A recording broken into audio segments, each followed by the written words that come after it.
So I think Democrats right now, with the whole Jimmy Kimmel situation, need to really just zip it.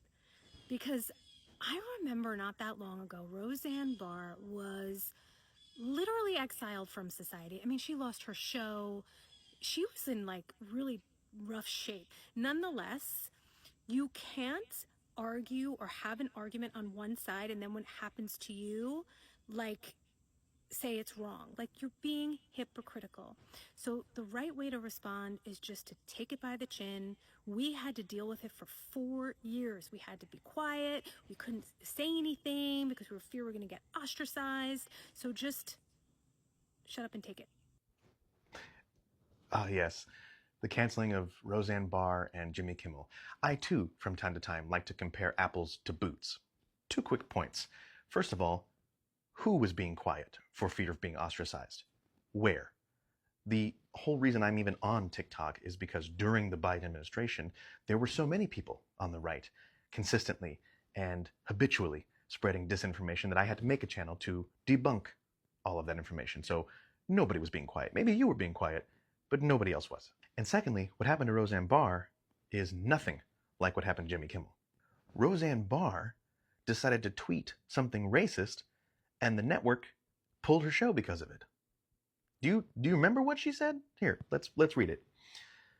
On Tuesday, that all came crashing down. ABC abruptly canceled Roseanne hours after Miss Barr, the show's star and co-creator, posted a racist tweet about Valerie Jarrett, an African-American woman who was a senior advisor to Barack Obama throughout his presidency and considered one of his most influential aides. Miss Barr wrote, "If the, quote, Muslim Brotherhood and Planet of the Apes had a baby equals VJ."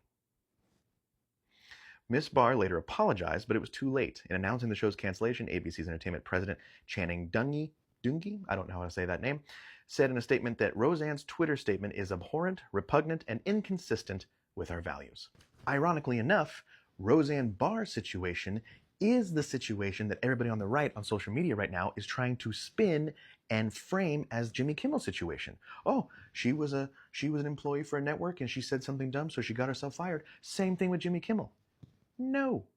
After Roseanne said what she said, nobody in the federal government said, you know what, that network better do something about that Roseanne Barr, or else, they get their license from us, the FCC. We could take some action. That didn't happen. But that is exactly what happened in Jimmy Kimmel's situation. Here is what the chairman of the FCC said when he threatened ABC to revoke their license if they don't punish Jimmy. This is what he said.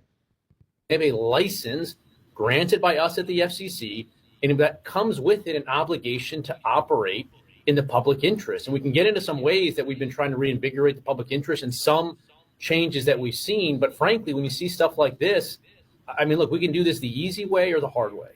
These companies can find ways to change conduct, to take action, frankly, on Kimmel, or there's going to be additional work for the FCC ahead.